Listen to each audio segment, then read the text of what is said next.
Well, hello everybody, and welcome to live stream number 14. I am Dan, your friendly fishmonger from dansfish.com, and I am glad you are here. So people should start piling in here pretty soon, and then we'll get our discussion going. Wanted to talk about a little bit about the week, how things have gone in the fish room, and answer some questions I got. Specifically, I did a fish room tour finally, got everyone back up to date on what the new fish room looks like, and in that tour I showed some of the black worm cultures I have, and to my surprise, the worm cultures got a lot more comments and questions than the fish did. So I'll talk a little bit about the black worms and how I culture them and stuff in this. Morgan, hello, welcome. First one in, Morgan, glad you are here. Aquatic, welcome. Doug, glad you are here. And glad you liked the fish room tour. I was, I don't know, I wasn't really happy with the video, but if you wait for perfection, you never do it, right? So there you go. It's out there. You have your video. And I was happy to do it. The thing I don't like about the kind of live format is a lot of it is just transitions from tank to tank to tank. And I don't know. I worry about that. I worry it might be boring or something. But enough people commented that they liked it that I hope it was successful. So, yeah. So I think I'll start tonight by talking about black worms, which is what people wanted to know about. Viola hops a lot. The fish room tour was just fine. I like looking at the different tanks. Okay, good. I'm glad you liked it. Aquatic Jack, I prefer raw video to edited. Okay, good. So people did like it. That's good. I always worry about the raw video just because there's so many pauses in it as you go from one thing to the next. But if people are saying they like it, that's good. Then I'll continue to do that every now and then to have a live format, kind of like we are now, I guess. So black worms, this surprised me. So I did the whole fish room tour. I showed the systems. I showed all the fish and all that. And the question I kept getting was, tell me more about black worms. How do you culture black worms? So I'm going to talk about that a little bit. So I think I'll start with that. And it's really not difficult. It's a patience game with those. They don't breed extremely quickly, and it's about food and cleanliness. It's just like fish, really. So the way I raise them is I have a tank. It could be any size, or it could be a container, or whatever. But for me, it's a 20-gallon long aquarium because I have some extras of those. And I set it up just like there were fish in it. So there's filtration through a sponge filter. It's a bare tank with a sponge filter pretty much. And in mine, I do have some light on it just because I want to be able to see them, and because I'm using that tank to grow out Java moss as well. And so I figure if I have live food in there and the worms are eating and creating ammonia and waste, I might as well get some plant growth out of it. So I'm cultivating some Java moss in there. So there is a light on it. And then it's basically just feeding. So got a bunch of black worms months ago now and put some in that tank. Put them in lots of tanks actually. And I just keep the water clean and feed them. And they eat like any kind of protein-based food. They like kind of high protein-based food. So what I've found works best is pellets, sinking pellets. So I did a review of the cobalt shrimp pellets a while ago, which I really hate. They're really bad, but they're fine for worms, right? They're fine for live food culture. So I feed those to the black worms, and I alternate those with algae wafers, which I got from kensfish.com, and I don't really like those for the fish either. There's a lot of filler in the algae wafers and not a whole lot of algae, so but it is high protein. There's a lot of fish meal and things in there, so I put those in. And basically what you want to do is you start with just a few worms. So you might feed just a small section of an algae wafer, or you might feed one shrimp pellet, and you kind of put it in there, and they'll find it. You don't have to put it right on the clump of worms, although they would appreciate that. But you put it in the aquarium, and if you come back an hour later, the worms are just all over it. Or if you come back the next morning, they're just all over it. and they're eating that. And then as soon as it's gone, or as it starts to almost be gone, put in some more. And your population will gradually increase. And it is a waiting game. Blackworms don't reproduce super quickly. So for those that just joined, I'll get to your comments soon. Welcome everyone. And Flynn especially, oh, I'm so glad you're back, Flynn. I have something I want to tell you. But back to culturing blackworms real quick, because a lot of people were asking about that. They don't reproduce super quickly. Now, something to be aware of is when you're breeding them, you don't have to keep them cold. I mean, I don't have them extremely hot. It's not like a discus tank or anything. It's mid to high 70s. And they do fine in that because of the aeration and stuff. And where they're bred in California, it can get pretty warm in those ponds. As long as the oxygen content is sufficient and the water's clean, you can keep them, you know, in the upper 70s, no problem. And I haven't tried higher than that, but I imagine you could keep them in the low 80s as well. Again, I haven't tried it. It's just a guess. But if you keep them warm, upper 70s, mid 70s, their metabolism picks up and they'll eat more and they'll breed more. If you keep them really cold, I'm not sure if they will breed for you. We just do that when we're feeding them to the fish because it expands their lifespan, so we can keep the blackworms for a long time in the refrigerator while we're, you know, feeding them out. So that's really all there is to it. There's not a lot. It's just treat them like a fish. Set up the aquarium, keep the water clean like you would with fish. Mine are on an auto water change system, and just like the other tanks have. And as the population increases, increase the amount of food, and you'll get a culture that is sustainable long term. Now, something else that blackworms are great for, and so are snails, and so are any organism like that, is if you have a spare aquarium, and let's say you sold all the fish out of that fish tank, or you gave them to a friend or something, but you don't want the cycle to die, just put a clump of blackworms in there, or put a bunch of snails in there, or pick your organism, amphipods, whatever.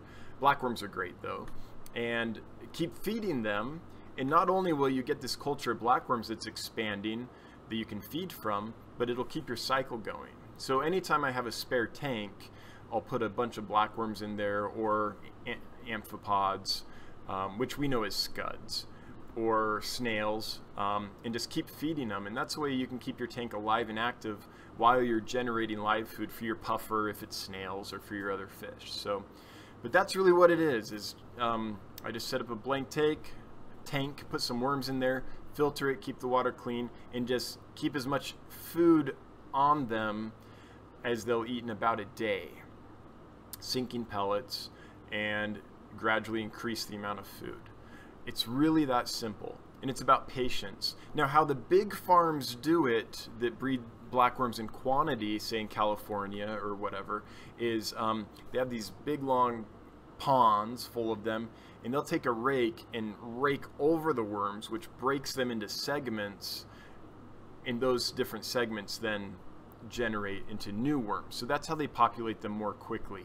I've never tried that in my aquariums or in my blackworm cultures here, but that is the way they get them to reproduce more quickly on the blackworm farms. Isn't it weird there's such a thing as a blackworm farm? Like, what kind of world do we live where that's like a legitimate business? I grow blackworms. It's so funny to me. Anyway, so that's kind of the spiel on blackworms. Just in response to all the questions I got about how I do them. So I find them awesome. Not quickly reproducing, but keeping a tank going and alive. They're awesome for that. So I'm gonna go up top to the comments here and start scrolling down. Okay, so Flynn, hey, so Flynn, I felt bad since the last time you were in here when I confused, what was it? The red worms with columnaris bacteria. And I went off on the wrong organism. And then after the chat, I was like thinking about it, and I'm like, man, here's Flynn. He's got this situation with his swordtails. They're sick. He's looking for advice, and I give him the wrong advice, and he's probably just on the other end of the computer going like, this is not helping. So I'm really sorry about that mix-up. I just got the wrong organism in my head. It's been bugging me ever since. So since you're here, I just wanted to apologize to you that happened. But hey, my mind's a funky place, and it doesn't always operate like like you wish it would. Sometimes it gets confused. So that's that. Thirsty Rabbit. Oh, Viola hops a lot. Vinegar eels. Are you asking how to culture them? If you are, clarify what you want to know about vinegar eels. Or are you just saying that you like to culture them? I don't know what you mean exactly, Viola, but if you clarify, if you want to know more about culturing them, clarify and I'll do that. Thirsty Rabbit. Hi Dan, hi Jack, hi all. I must have missed the update tour. I'll find it. From what I see behind you, it's looking tip-top. Yeah, so Thirsty Rabbit, it's on the YouTube channel, so you can watch it anytime. It's it's the latest video that I uploaded, and it's not edited or anything. It's raw, and it's just a full tour of all the systems and all the fish. So take a look, and hope you like it. All right, Aquatic, are you selling worm cultures? No, I produce enough for me. And that's really about it. And for the blackworms, I mean, I wish I could produce more even. I feed as many as I can produce really quickly, really easily. The vinegar eels and microworms and stuff, I could do that. I could ramp up production and sell them. But the honest truth is I have enough on my plate with just the fish and everything else I'm trying to balance in my life that I'm just not ready to add live food cultures to the mix. It would just add another element that I'd have to keep up and everything, and I just don't have the time or energy right now to devote to that. At some point I may do that, but this is not the time. But thanks for asking, I appreciate it. All right, Thirsty Rabbit. Nah, my nickname. Oh, so he was asked if he raised rabbits. He says, now it's my nickname. His past dad gave him. I keep American cichlids and getting a barramundi. Delicious. And Giardini Aussie monster tank going in next few months. Oh wow, so monster fish keeper, that's great. So barramundi, I've never kept them, but I've eaten them, and they're delicious fish. I probably just offended the whole fish keeping community, but that's true. I go for South Sydney rabbit. Okay, cool. Robert, what's up, Dan? Hey Robert, glad you made it again. Aquatic hobbies, yo Aquatic. Viola hops a lot. What's the best place to buy the eels? Vinegar eels. Okay, so the Aquabit is a good source for those. There's a guy there. It's I think it's like fish_55 or fishguy_55. Anyway, he sells a lot of live food cultures on Aquabit, and I've got several cultures from him. Never had a problem. They've done great. So that's where I got mine. I think you can also get them on eBay if you prefer. But those are the two places where I've got them usually. If you have a local fish club or a local fish Facebook group or anything like that, I bet you that there's someone in your area that breeds fish, and you might be able to get them that way too. Because most fish breeders, well, not most, that's a generalization that might not be true, but a lot of fish breeders keep them because they're so easy and they're such good food for fry. That's where I would look for vinegar eels. All right, Aquatic.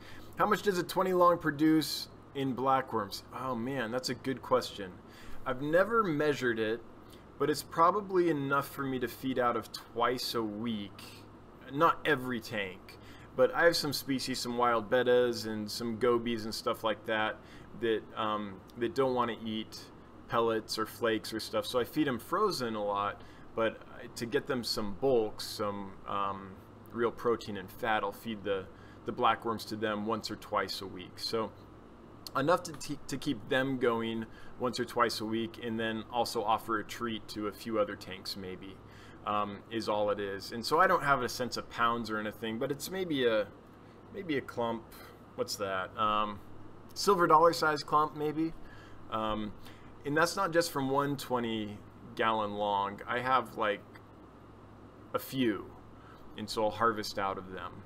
Now if I was more up on it, there are times when I get really busy, and so they go without food, you know, until the evening or something like that. If I really kept up on the feeding, like if I had an automated feeder or something like that, I bet I could get quite a bit more. But yep. All right, Kyle's Wild World. What's up, Dan? Hey, Kyle, welcome. Glad you are here. Morgan Newbie. 3 of my discus seem to lose weight, no matter how much they eat.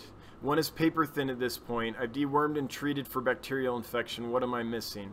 Oh, that's a tough one. It could be discus, man. I love them, but they keep you guessing, don't they? Could be anything. So I'm gonna assume that you're not seeing any symptoms, that you're not seeing like any stringy white poop, and you're not seeing anything other than the skinniness. And my go-to for that, when a discus, you know, when sometimes they'll get stressed and they'll go dark on you and they'll cut the food and things like that.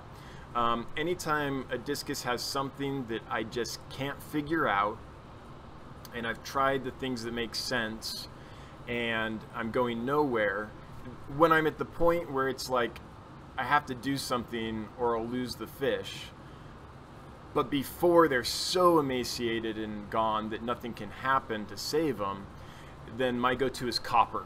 I'll put them in a separate tank. I'll put in, I don't feed or anything in that tank, so it's just a hospital tank.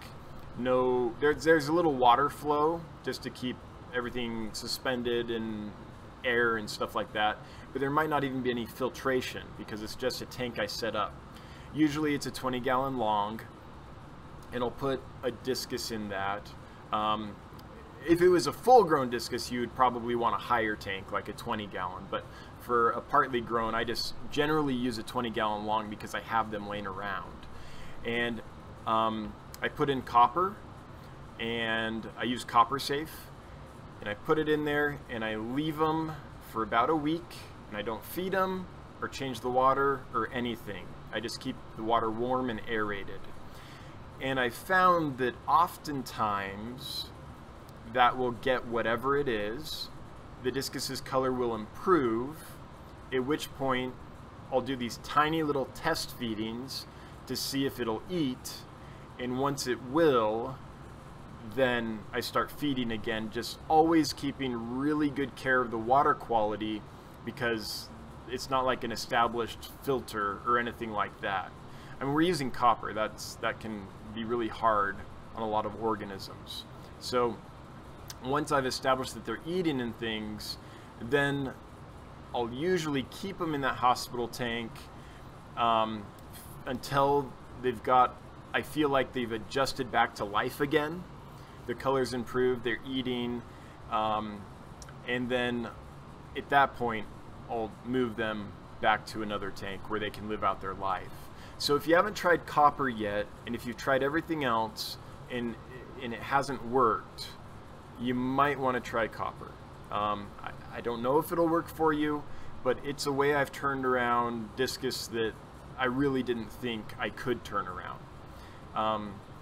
Sometimes there's just things that you don't see and you can't identify and you don't know what it is, but if it's a parasite, especially an external parasite, but also an internal parasite, copper's pretty good at getting that stuff. So that's something you might want to try.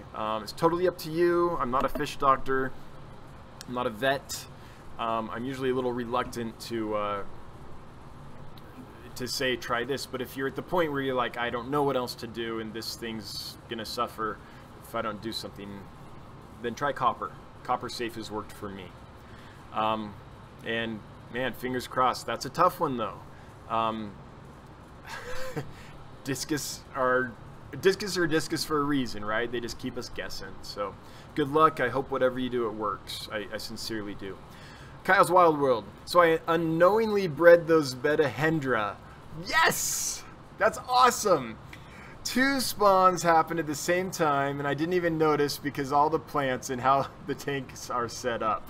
Awesome. So how'd you figure it out? Did you just see little babies darting around?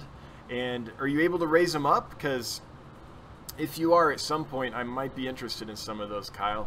That's a fantastic development. Kyle bred Betahendra.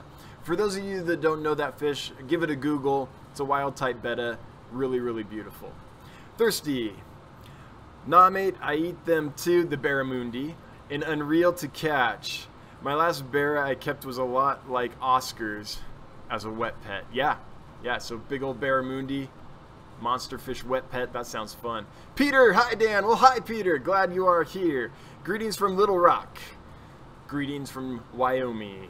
Robert Flores, copper is the best, and a small airstone, best cure. Okay, good, so Robert's had some experience that way too. If anyone else has any experience treating discus, it sounds like we've probably already tried Prazi and Metro. It sounds like we've already tried a broad spectrum antibiotic. I don't know which one, erythromycin maybe, or maybe oxytetracycline or something like that. So let's assume that that's been done. If anyone else has any hints on helping treat a discus that's gone thin, let's give some love to Morgan and try to help out. That would be awesome. So so I had a good week this week. I shipped a lot of fish and they all arrived alive. The last box arrived today. There was one that was delayed, but it got there today. And so that was awesome for me. It's always, shipping fish is, I don't know, I do it because I want to get the fish out there. I want to provide quality fish to people. And I feel like in a way I'm somewhat uniquely qualified to do that. I just have a lot of experience and I know how to pack fish really well. But it's always, even after all this time, like a nail-biting experience. And it doesn't matter if it's like a really expensive rare fish, like a killifish that is hard to find, or if it's a little guppy. Every time it's a nail-biting experience. So I love it when I finally get I check in and I finally get the last response and like, yep, they made it. And it's just like, oh thank goodness. That's done. So that's usually my first few days of the week. So Monday and Tuesday and sometimes Wednesday morning is all about me just like being like, did they make it? Did they make it? Is it going okay? And it usually is, but I don't know why. It's just always that way for me. All right, the free ride. I was feeding. Oh, hey, Morgan, thank you. Thank you so much. So this is a super chat from Morgan, and we'll get back to free ride. Your comment's important too. Morgan says, thanks, Dan. I'll give it a shot. So we talked about copper as a possible cure for the discus, and I use Copper Safe, but any chelated copper, a copper that is chelated is one that will easily dissolve in the water and hopefully stay in suspension in the water. I'll give it a shot. The paper thin one has a tiny bit of peppering, but her color is good.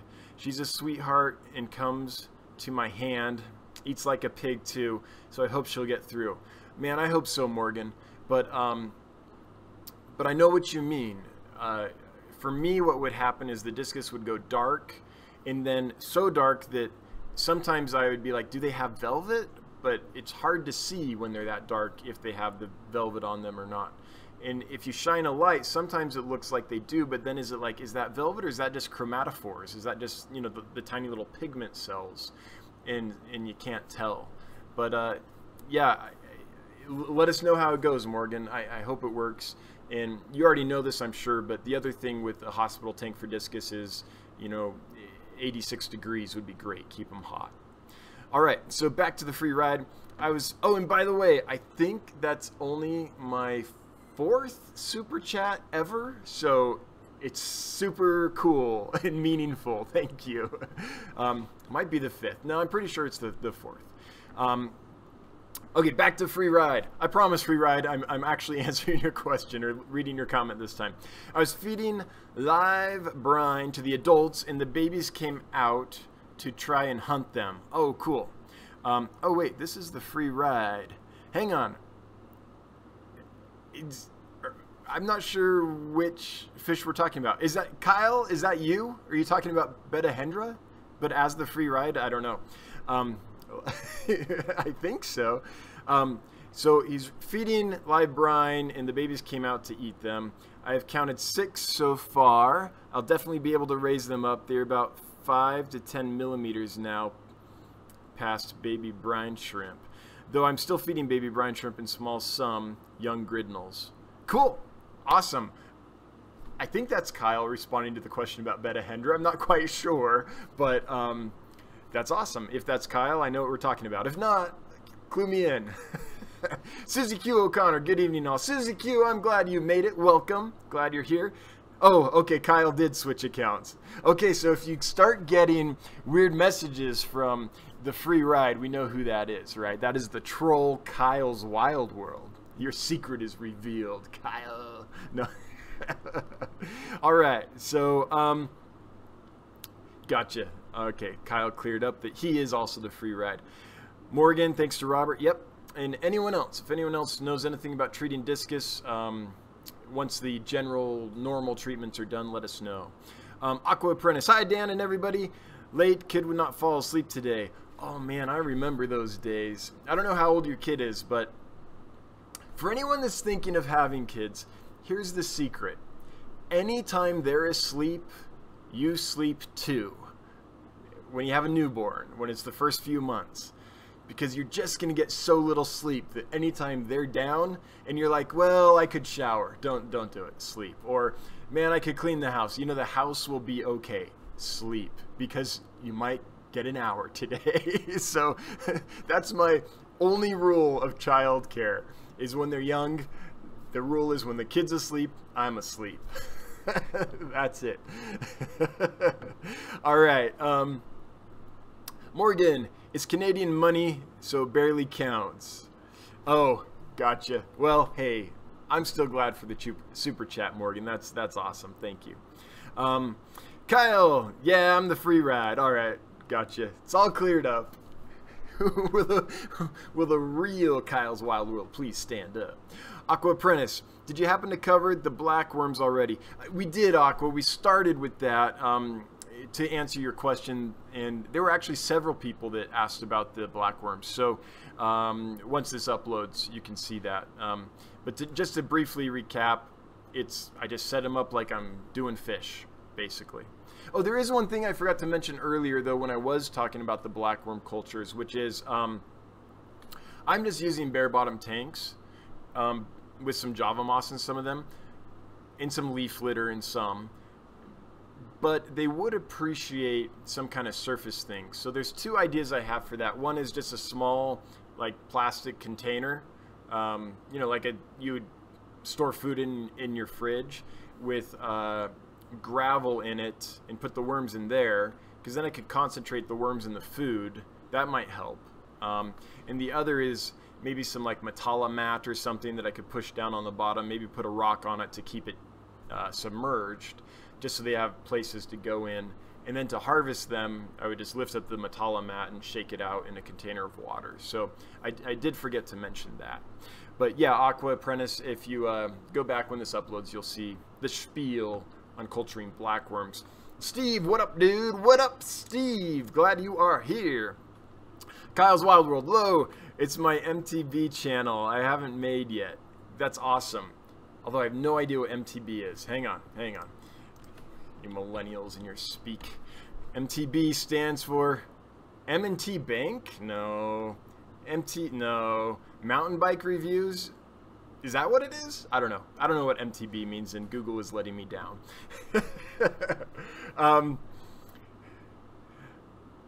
Kyle's Wild World. Hashtag pro tip, sleep while baby sleeps. Yep. Anyone that's thinking about having kids, that's the rule. For the first few months, when they're asleep, you're sleeping. Aqua Apprentice, she's almost 2 now. Yes, wise words, Dan. The babies make the schedule, especially at those young ages. Yes, they do. And, man, the thing with kids is every year is better than the last, so far. My oldest daughter is about to turn 11. I can see the teenager coming, and that kind of frightens me. But so far, like the first year, it's like, oh, they're so cute. Second year, they're even better. Third year, they're more fun. Fourth year, you can actually like play ball for real, you know? So each year, it gets more and more fun in my experience with kids. I love kids. They keep me from being jaded. It's like, you know, when I had my daughter and she was a little toddler and we're walking down the sidewalk and she sees a grasshopper, you know, and it just blows her mind. And I was just like, yeah, those are kind of awesome, aren't they? I forgot how cool grasshoppers are. So that's the gift that my kids have given to me. They've given lots, but one is just keeping me from being jaded about the cool things around us. So yeah. Anyway, this is about fish, right?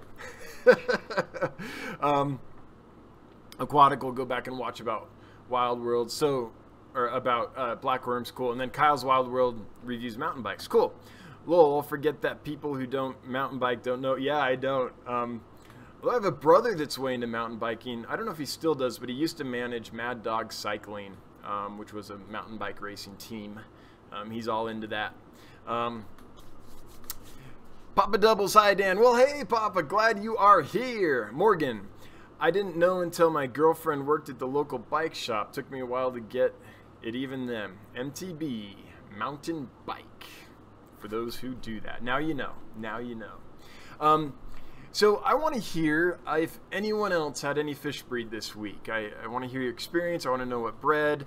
I remember, and forgive me for not remembering exactly who, but oh no, that's right. They did update us. But there was someone... Okay, sorry. My mind's going 3 places at once. There's someone that bred electric blue Acaras last week or the week before, and I'm wondering, they were in a community tank, and I'm wondering if they survived and made it, or if you ended up separating them, or if they just, you know, became caviar, which is great. You know, fish love to eat, and they need to eat, so that's fine. But I'm just curious what happened with those. That's a species I haven't spawned yet, so I'm curious what that was like. Aqua Apprentice. Yes, everything is interesting again because I want to see my kid's reaction to it. She loves the fish, so maybe a future fish keeper. Yeah. Yeah. No, that's definitely true about kids. Mine love the fish. Feeding time. Like, the worst thing is when they'll come and they'll be like, hey, did you feed the fish yet? And if I'm like, yeah, I just finished feeding them, it's like, oh. This is the biggest letdown for them ever. So, yeah. Kyle's Wild World. Wow. It is, for some reason, not letting it through. Oh, probably because it has the word Niger Delta in it. I did attempt to hatch Niger Delta and Loe, but only got 2 Niger Deltas and 4 to 6 Loe that I can see. So Kyle's talking about Blue Gularis. So Blue Gularis, beautiful, beautiful killifish, the emblem of the American Killifish Association, and there's different locations. So Niger Delta is one of the locations. Let's show your, there we go. Niger Delta is one of the locations, and the one that got Kyle's comment flagged. And Loe is another one. There's also Funge. There's several locations, and there's some aquarium strains as well. So tried to hatch them, got 2 and 4 to 6. Oh, that's tough. So Kyle, did you incubate them in peat moss, or did you just leave them in the aquarium, or did you try water incubating them? I'm curious what the method was. But that's the thing with those Blue Gularis, man. You get 500 eggs, you put them in peat moss and go to hatch them, and you get a couple babies, and it can be really frustrating. There's very few people I know that have cracked the code on getting large hatches of Blue Gularis with artificial incubation. But anyway, curious what the method was. I got a question. Is it buffering for you guys? Every now and then I get the circle going on my end, and I'm wondering what it's like. You are getting lag. Yep. Okay. Shoot. Man, there's just nothing I can do about that right now. So... yeah, sorry about the lag, guys. It showed on my end, too. Hopefully it goes away. I don't know what it is. Because it's like, you know, it's the same connection as we just had.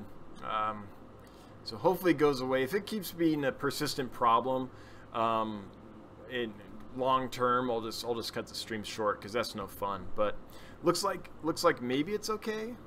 Kyle's Wild World.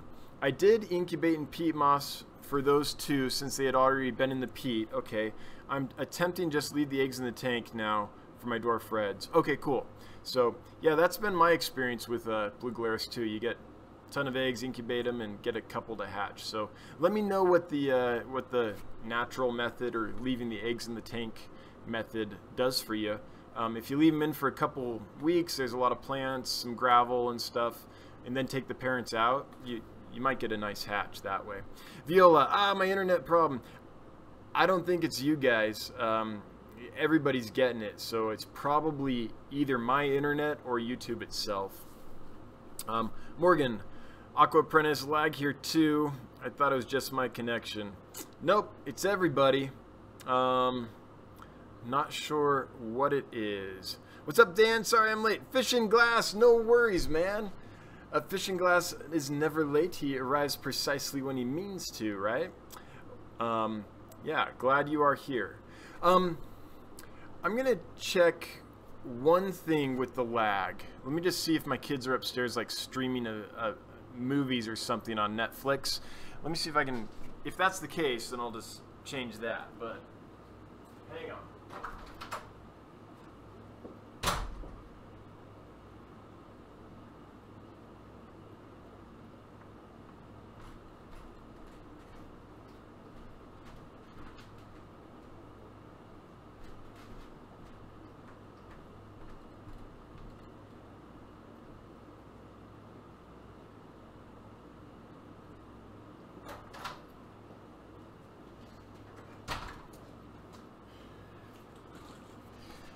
Well, sorry about the lag, folks, and there's nothing I can do. I thought maybe the family was upstairs streaming video or something, but I forgot. They're not. They're out shoe shopping right now. So there is nothing that I can think of that would do it. It's hardwired. It's an Ethernet to a cable modem. Usually works really well. But that being said, we just got a lot of snow. Could be a storm. I don't know. All right, so folks, with all this lag, I think I'm going to cut it short. Sorry. I just think it makes for a really bad experience for you guys when it's laggy like that. So, sorry I'm having technical difficulties. Don't know what to do about it. And, well, let me do a quick thing.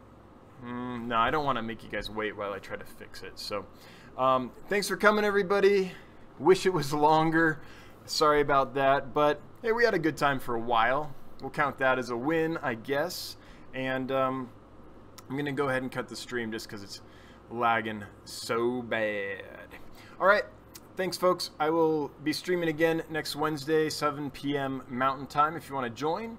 And until then, I hope you all have a great week.